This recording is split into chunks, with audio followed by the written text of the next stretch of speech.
나의 사랑하는 채 비록 헤어졌으나 어머니. 베드로는 아랫뜰에 있더니 대제사장의 여종 하나가 와서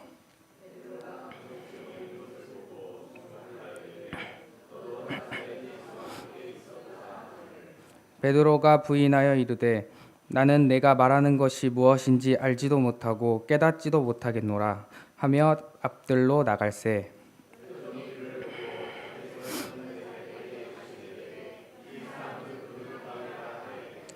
또 부인하더라. 조금 후에 곁에 서 있는 사람들이 다시 베드로에게 말하되 너도 갈릴리 사람이니 참으로 그 도당이다.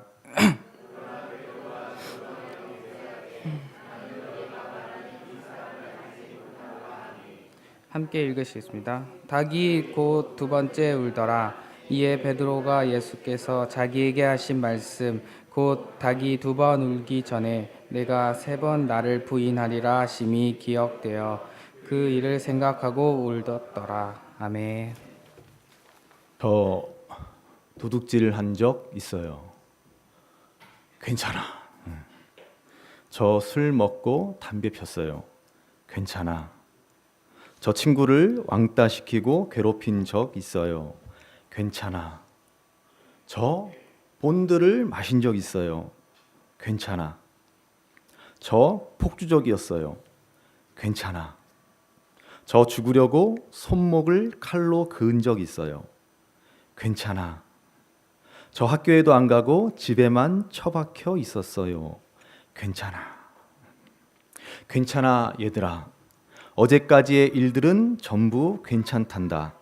오늘부터 나랑 같이 생각을 해보자. 이 말은 일본의 미즈타니 오사무라는 분이 밤거리의 아이들과 만나 그들과 나눈 대화입니다. 일본 요코하마의 밤거리 아이들과 폭력 조직은 그를 밤의 선생님이라고 부릅니다. 이 미즈타니 씨는 요코하마의 한 야간 고등학교 선생님입니다. 그는 14년 동안 매일 밤거리를 나가 비행 청소년들을 만나 그들과 대화를 나눕니다. 그동안 마약 상인에게 옆구리를 칼로 찔리기도 하고 심지어 조직 폭력배에게 손가락을 잘리기도 했습니다. 그래도 그는 다시 밤거리로 나갑니다. 미즈타니 선생님과 이야기를 시작하여 새 삶을 되찾은 아이들이 무려 5천여 명이나 됩니다. 한 아이가 이러한 말을 합니다. 미즈타니 선생님이 우리들한테 제일 많이 하는 말이 괜찮다예요. 그 괜찮다는 말이 우리들에게 희망을 주었어요. 이렇게 말합니다. 미즈타니 선생님은 자신의 경험을 바탕으로 책을 하나 출간합니다. 그 책의 제목은 얘들아 너희가 나쁜 게 아니야. 얘들아 너희가 나쁜 게 아니야. 부제목으로 어제까지의 일은 전부 괜찮단다. 자, 이 책에서요, 미즈타니 선생님은요, 이렇게 말합니다. 나는 학생들을 절대로 야단치지 않습니다.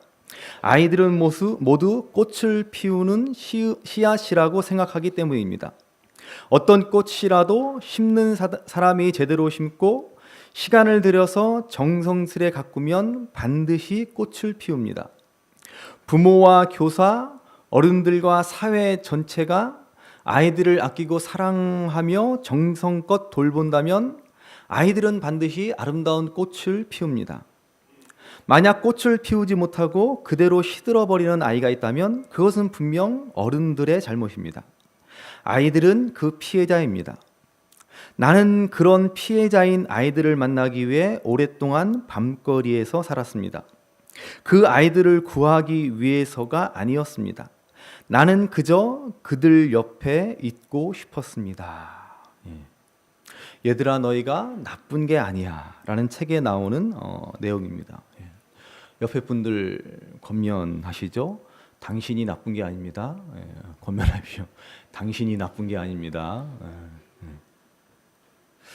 요즘 우리 사회가 큰 실망감 속에 빠져 있습니다. 소위 말하는 미투 운동으로 그동안 우리가 좋아했고 그렇게 친근하게 생각했던 사람들, 때로는 사회적으로 존경을 받았던 분들이 하루아침에 추락하는 것을 봅니다. 저 저 사람까지? 도대체 어디까지 이 지경인 거야? 이러한 실망감을 도저히 감출 길이 없습니다. 예수님이 말씀하시기를 감추인 것이 드러나지 않을 것이 없고 숨긴 것이 알려지지 않을 것이 없다라고 하셨는데, 그동안 감추어졌던 수많은 일들이 드러나면서 우리에게 많은 실망감을 안겨주고 있습니다. 그러나 그래도 이번 기회에 우리 사회가 이번 일을 계기로 한층 더 밝아지고 한층 더 새로워질 수 있는 계기가 되었으면 좋겠습니다. 자, 오늘 우리가 말씀해 보시면은 무척이나 우리에게 실망감을 안겨주는 또 한 사람이 등장합니다. 그는 예수님의 수제자라고 불리우는 베드로입니다. 사실 베드로는 평소에도 많은 실수와 잘못을 저지른 사람입니다. 그렇지만은 오늘 본문에 나오는 실수는 지금까지의 실수와는 차원이 다릅니다. 그는 사실 다른 어떤 제자들보다 늘 예수님을 가까이 따랐던 사람입니다. 그런데 예수님을 모른다고 3번이나 부인합니다. 본문 71절 말씀해 보시면 그것도 저주하고 맹세까지 하며 예수님을 부인합니다. 여기서 이 저주는 자신을 향한 것이죠. 우리식으로 표현하면 내가 예수의 제자라면 내 손에 장을 지지겠다, 뭐 이러한 식의 말입니다.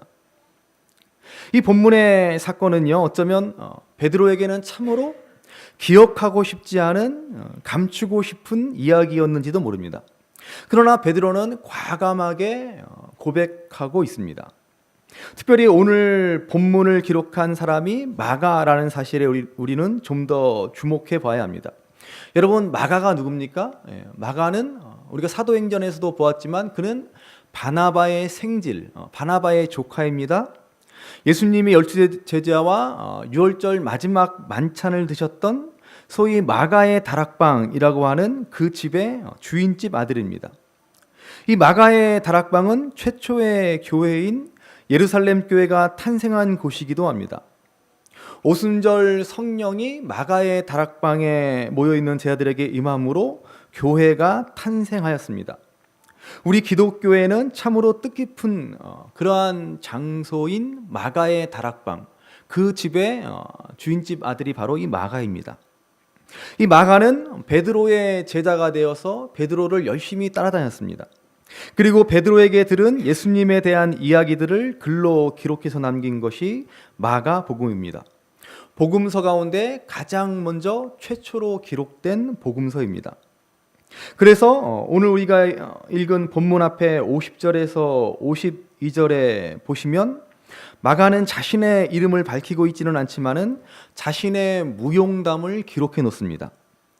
제자들이 다 예수님을 버리고 뿔뿔이 흩어졌는데도 나는 그래도 예수님을 따라갔다. 그것도 알몸에 이불을 두른 채로, 이렇게. 아무튼 이렇게 마가복음은 마가가 기록했습니다. 그러나 사실은 마가의 증언이라기보다는 베드로의 증언으로 기록된 복음서가 마가복음입니다. 자, 그러면 베드로는 왜 이렇게 부끄러운 이야기를 고백하고 있습니까? 또 마가는 스승의 부끄러운 이야기를 왜 이렇게 감추어 주지 않고 왜 이렇게 가감없이 밝히고 있습니까? 마가복음은 네로 황제의 치하에서 고통받고 있는 로마의 성도들을 위해서 쓰여진 복음서입니다. 당시 네로 황제의 핍박으로 말미암아 용감하게 순교한 사람들도 있지만 핍박을 견디지 못해 배교한 사람들, 핍박 앞에 흔들리는 성도들에게 교훈을 주기 위해서입니다. 베드로는 자신도 실패했음을 밝히면서 지금 실패한 성도들, 그리고 흔들리고 있는 성도들을 향해서 괜찮다라고 말하는 것입니다. 괜찮다. 나도 당신들과 같이 예수님을 배신했고 당신들과 같이 믿음의 실패를 경험하였다라는 것입니다. 그러면서 오늘부터 나랑 같이 다시 한번 생각해보자라고 제안하고 있는 것입니다. 여러분, 오늘 우리도 마찬가지입니다. 우리가 인생의 실패라고 느껴지는 순간, 또 우리의 믿음이 연약해서 흔들릴 때 주님은 그때 우리에게 말씀하십니다. 괜찮다. 괜찮다. 그리고 또 말씀하시기를 오늘부터 나랑 같이 생각해 보자라고 하십니다. 옆에 있는 분들과 한번 인사 나누며 권면하시죠. 괜찮습니다. 괜찮습니다. 권면하시죠. 괜찮습니다. 오늘부터 다시 생각해 봅시다. 오늘부터 다시 생각해 봅시다. 여러분 그렇습니다. 지금까지 우리가 어떻게 살았건 어떠한 잘못을 저질렀건 간에 괜찮습니다. 오늘부터 지금부터라도 다시 주님의 십자가 바라보며 주님의 십자가 생각하며 다시 생각하면 됩니다.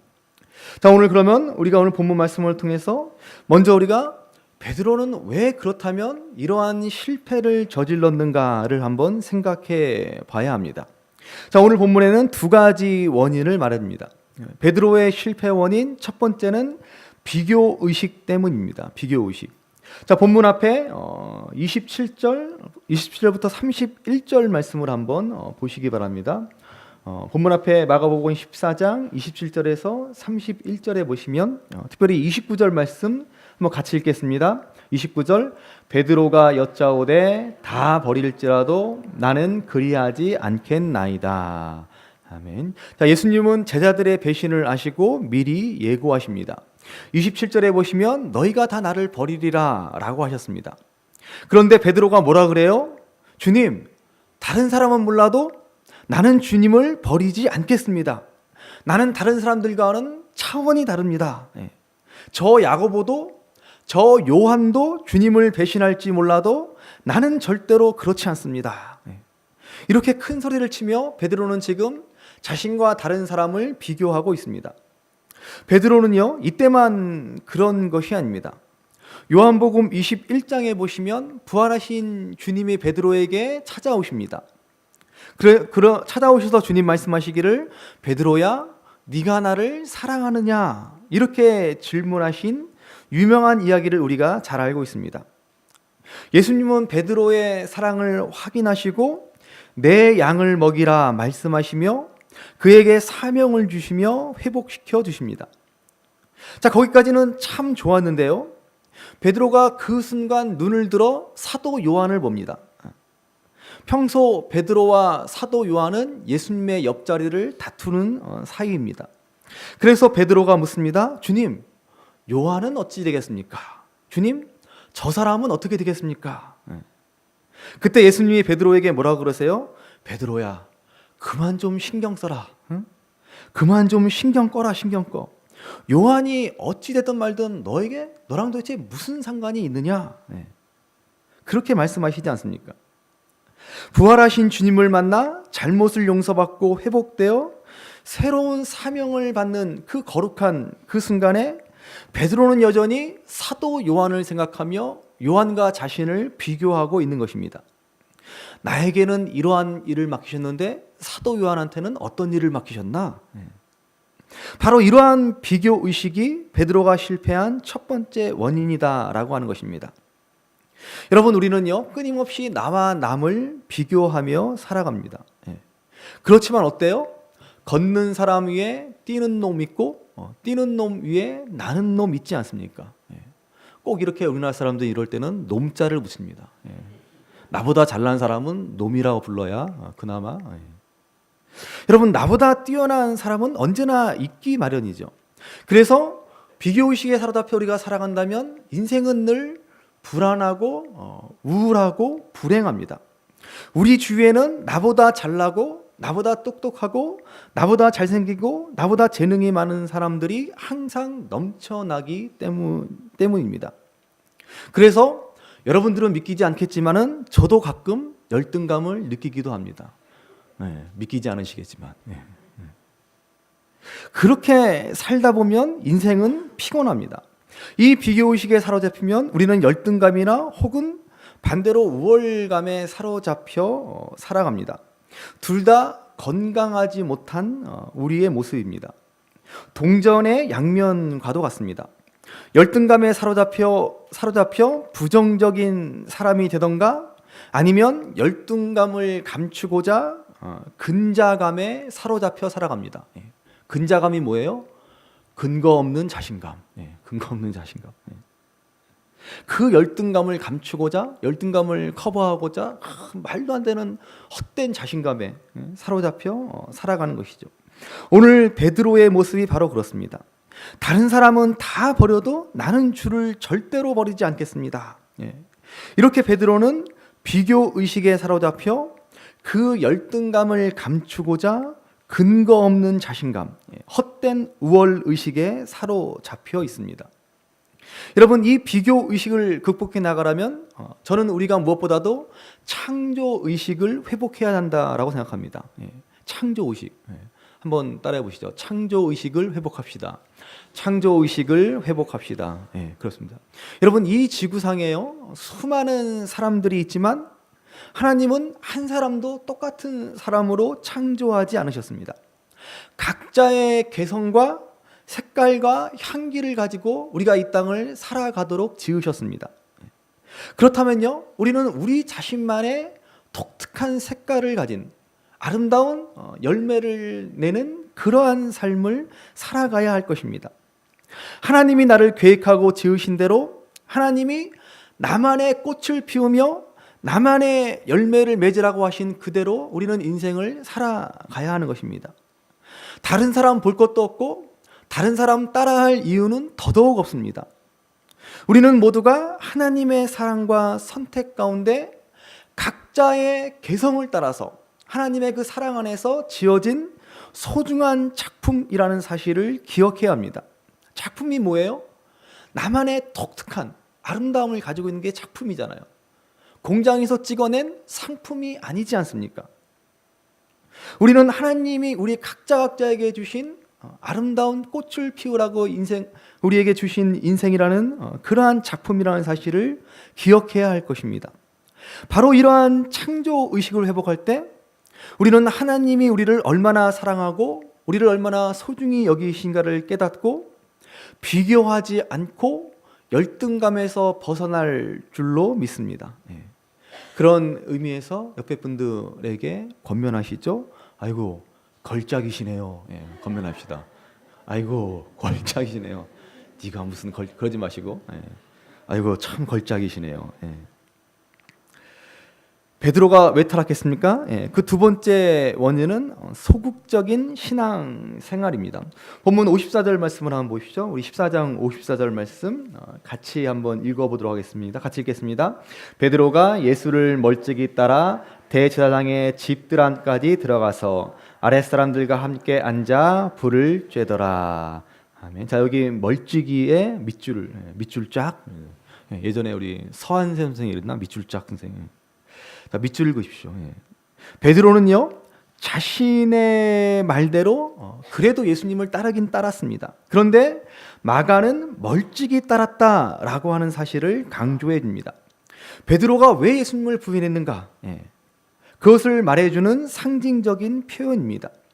여러분, 멀찍이 따르는 신앙, 이건 뭐 따르는 것도 아니고 안 따르는 것도 아닌 그런 신앙의 태도, 믿는 것도 아니고 안 믿는 것도 아닌 그러한 모습이지 않습니까? 멀찍이 보길랑 말랑 주님을 따르는 모습. 요한계시록 3장에 보시면 우리가 잘 알고 있는 라오디게아 교회가 나옵니다. 예수님이 이 라오디아 교회를 향해서 뭐라 그러세요?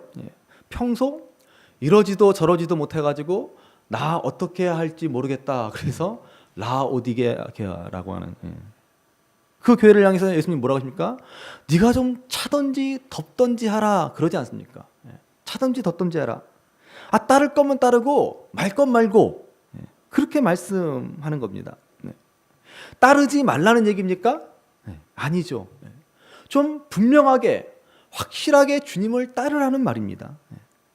여러분, 우리가 이왕 믿을 거면 좀 더 분명하고 확실하게 믿어야 하지 않겠습니까? 이것도 아니고 저것도 아니고 믿는 것도 아니고 안 믿는 것도 아니고 이러한 미온적인 태도는 결국 아무것도 아니고 주님이 싫어하신 바 된다라고 말씀하지 않습니까? 여러분, 종종 우리 신앙의 적은요, 믿는 사람이 아니라 믿지 않는 사람입니다. 사회생활하다 보면 그래요. 우리가 좀 열심히 신앙생활하고 열심히 교회생활하려면 꼭 그런 사람이 있습니다. 좀 적당히 좀 믿어. 나도 교회 다니는데 뭐 이렇게 유별나게 믿으려고 그래? 여러분, 그러나요? 예수님을 믿는데 적당이라는 말은 없습니다. 내가 할 수 있는 최선을 다해서 우리는 주님을 믿어야 합니다. 저는 저와 여러분들이요, 절대로 적당히 예수님을 믿지 않기를 바랍니다.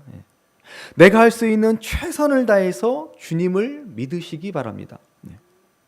뭐 그런다고 맨날 교회 와서 산다고 최선을 다해 주님을 믿는 것은 아닙니다. 여러분의 삶의 자리에서 늘 생각하시기 바랍니다. 내가 지금 주님의 자녀로서 하나님 백성으로서 최선을 다하고 있는가? 여러분, 신앙생활이라고 하는 것은요, 결국 이 마음을 가지고 살아가는 것입니다. 항상 어떤 일을 할 때, 사람들을 만날 때, 어떤 일에 대해서 반응할 때, 과연 내가 이것이 예수님을 믿는 사람으로서 합당한 일인가? 이것이 과연 주님의 뜻에 맞는 일인가? 늘 이것을 가장 먼저 생각하고 반응하고 행동하며 살아가는 것입니다. 그냥 내 생각 가지고 내 성질대로 성질 부릴 거 다 부리고 그러고는 교회 와서 주여 주여 백날 찾아봐야 아무 소용없습니다.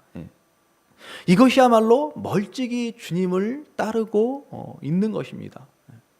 우리가 어떠한 행동을 할 때, 어떠한 말을 할 때, 누구를 만날 때 과연 내가 주님의 자녀로서 이것이 합당한 행동인가? 합당한 말인가? 합당한 반응인가? 때로는 우리의 성질에 못 이겨서 정말 막 성정을 부릴 때도 있지만, 그럴 때도 있죠. 왜 우리가 뭐 완벽하게 살아갈 수 있겠습니까? 그럴 때도 있지만 또 돌아서서 과연 내가 한 말이, 내가 했던 행동이 주님 앞에 합당한 행동이었는가 뉘우치고 반성하고 다시 한번 주님 자녀로서 살기를 기도하는 그러한 모습이 바로 하나님을 주님 앞에 최선을 다하며 주님을 따라 살아가는 모습이지 않습니까? 오늘 베드로의 실패한 원인이 바로 여기 있습니다. 그는 비교의식에 사로잡혀서 열등감 가운데 살아갔고 멀찍이 적당히 주님을 쫓는 바람에 결국 실패하고 말았습니다. 자, 그러면 어떻게 베드로는 이 실패를 극복하고 다시 일어설 수 있었습니까? 우리는 어떻게 그 실패를 딛고 위대한 사도 베드로가 될 수 있었는가를 생각해 보아야 합니다. 자, 오늘 본문 72절 말씀을 다시 한번 읽어 보시기 바랍니다. 72절 말씀 같이 읽습니다. 닭이 곧 두 번째 울더라. 이에 베드로가 예수께서 자기에게 하신 말씀, 곧 닭이 두 번 울기 전에 내가 세 번 나를 부인하리라 하심이 기억되어 그 일을 생각하고 울었더라. 아멘. 자, 예수님을 부인한 베드로는 울고 통곡합니다. 자신이 얼마나 큰 잘못을 했는가를 비로소 깨닫습니다. 여러분, 뉘우침은 회개의 시작이고 변화되고 회복되는 삶의 첫걸음입니다. 자, 그러면 베드로는 어떻게 이렇게 자신의 잘못을 깨닫고 뉘우칠 수 있었습니까? 다시 72절에 보시면 예수께서 자기에게 하신 말이 기억되고 생각났더라 하는 것입니다. 베드로는 닭이 운 그 순간 예수님의 말씀이 생각났습니다. 예수님이 하신 그 말씀, 여러분, 이것이 바로 베드로가 실패해서 다시 회복될 수 있었던 이유입니다.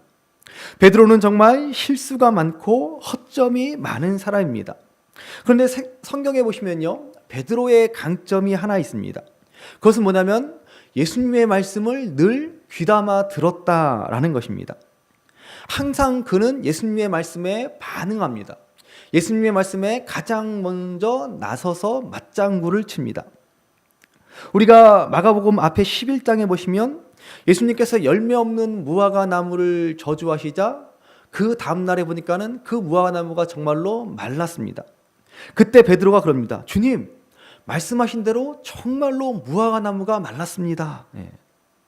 이렇게 베드로는 예수님의 말씀을 잘 들었고 잘 기억하고 있었습니다. 그래서 어쩌면 베드로를 통해서 최초의 복음서인 마가복음이 기록되었는지도 모르겠습니다. 여러분, 이것이 바로 우리가 말씀을 강조하는 이유입니다. 평소에는 아무리 말씀을 들어도 별 감동도 없고 감흥도 없고 별로 이해도 되지 않습니다. 베드로처럼 왜 저런 말씀을 하시나 깨닫지 못합니다. 그랬는데 때가 되면 그 말씀이 생각나고 그 말씀이 깨달아집니다. 그리고 그때 그 말씀이 나에게 힘이 되고 위로가 되고 바람에 나는 겨와 같이 흔들거리던 우리의 인생을 붙들어 주는 것입니다. 요한계시록 1장 3절의 말씀은 그래서 이 예언의 말씀을 읽는 자와 듣는 자와 그 가운데 기록한 것을 지키는 자는 복이 있다라고 하였습니다. 여러분, 말씀을 읽는 자, 말씀을 듣는 자, 그리고 말씀을 지키는 자가 복이 있습니다. 항상 이렇게 말씀을 가까이 하는 자가 복 있는 삶을 살아갈 수 있습니다. 시편 1편의 말씀처럼 복 있는 사람은 누구예요? 복 있는 사람은 어떤 사람입니까? 오직 여호와의 율법을 즐거워하여 그 율법을 주야로 묵상하는 사람이지 않습니까? 그러므로 늘 주의 말씀을 가까이 해서 주의 말씀 안에서 늘 복 있는 인생을 살아갈 수 있는 저와 여러분들 되시기를 간절히 바랍니다. 이 말씀을 우리가 읽을 때, 들을 때, 우리가 지켜 순종할 때 어느 순간 이 말씀이 우리의 인생을 단단히 붙들어 줄 것입니다. 또 한 가지 베드로가 회복할 수 있었던 이유는 주님의 기도가 있었기 때문입니다. 오늘 본문에는 나오지 않지만 오늘 본문과 동일한 사건을 기록한 누가복음 22장에 보시면 예수님께서 베드로를 향해서 이렇게 경고하십니다.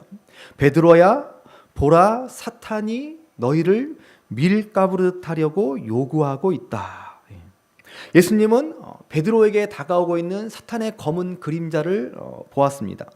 그리고 말씀하시기를 그러나 내가 너를 위하여 믿음이 떨어지지 않기를 기도하였노니 너는 돌이킨 후에 내 형제를 굳게 하라. 예수님 말씀하십니다.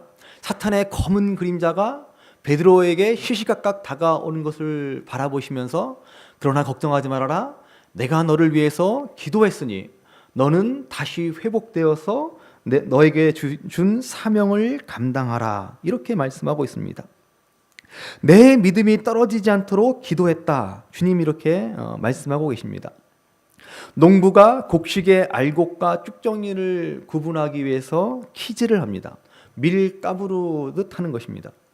곡식들이 하늘 높이 올라갔다 아래로 떨어집니다. 바람이 불어와 쭉정이는 다 날아갑니다. 내가 곡식이 되어서 키질이 되고 있다라고 한번 생각해 보시기 바랍니다. 흔들어대고 들었다 놨다 하고 얼마나 정신이 없습니까? 우리 학생들은 뭡니까? 디스코 팡팡? 한번 생각해 보십시오. 얼마나 정신이 없겠어요. 아마 죽을 것 같을 것입니다. 사탄이 우리를 그렇게 흔들어댄다라고 하는 것입니다. 여러분, 우리의 삶은 매일 이렇게 키질을 당합니다. 매일매일 어려운 일, 우라통 터지는 일, 짜증나는 일, 가슴이 덜컹하는 일의 연속입니다. 그 정도는 약과입니다. 삶의 근본을 흔드는 환란이 갑자기 우리 삶에 들이닥치기도 합니다.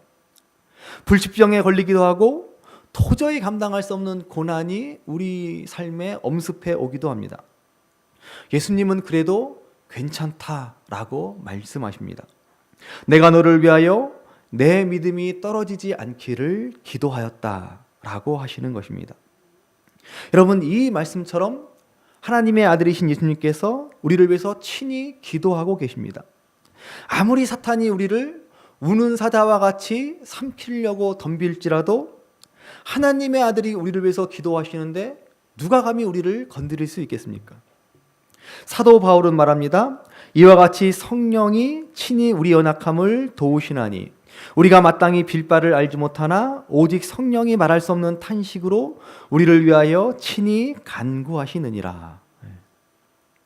연약하고 어리석은 우리가 오늘도 이렇게 아무 일 없이 잘 살아갈 수 있는 것은 우리가 결코 잘나서가 아닙니다. 우리가 운이 좋아서도 아니고 돈이 많아서도 아니고 능력이 있어서도 아닙니다. 예수님과 성령님 그리고 또 누군가가 우리를 위해서 기도하고 있기 때문입니다. 여러분, 이 땅을 살아가면서 얼마나 많은 고통과 실패와 두려움과 걱정이 있습니까? 오늘도 사탄은 우리를 그렇게 밀가부르듯 키질을 해대지만 주께서 우리를 위해서 기도하고 계시기 때문에 결국 우리는 알곡으로 남게 될 것입니다. 그러므로 오늘 우리는 실패를 바로 이러한 신앙의 관점으로 바라볼 수 있어야 할 것입니다. 사탄이 우리를 밀가부르듯 흔들어댑니다. 우리도 베드로처럼 무수한 실패를 경험했고 또 경험하고 있지 않습니까? 그 실패로 인해 우리에게 얼마나 많은 고통과 결등감이 있었습니까? 그러나 우리는 이 실패를 하나님의 관점으로 보아야 합니다. 인생에 끝없는 실패가 몰려오지만 때론 그것은 하나님이 우리를 더욱더 연단하시는 일일 수 있습니다. 우리를 사람 막대기와 인생 채찍으로 훈련시키는 일일 수 있습니다. 그래서 우리가 더욱더 알곡과 같은 신앙의 삶을 살아가도록 하십니다. 실패라는 용광로를 통해 우리를 순금으로 정금과 같이 빚으시는 것입니다. 지금 우리는 사순절 가운데 있는데 여러분 십자가를 바라보시면서 십자가를 생각하시면서 무엇을 보고 무엇을 바라보고 무엇을 듣고 계십니까? 우리는 십자가를 통해서 우리를 향한 주님의 사랑을 바라보아야 할 것입니다. 우리를 향해 말씀하시고 우리를 위해 기도하신 그 주님의 사랑을 십자가를 통해 보고 들어야 합니다. 십자가에서 그 무한한 사랑으로 우리를 용서하신 주님은 지금도 우리를 향해 말씀하십니다. 괜찮다고. 괜찮다고. 여러분, 하나님의 아들이 괜찮다라고 하면 괜찮은 것입니다. 이제 다시 그분의 말씀을 믿고 그분을 붙들고 다시 시작하면 됩니다.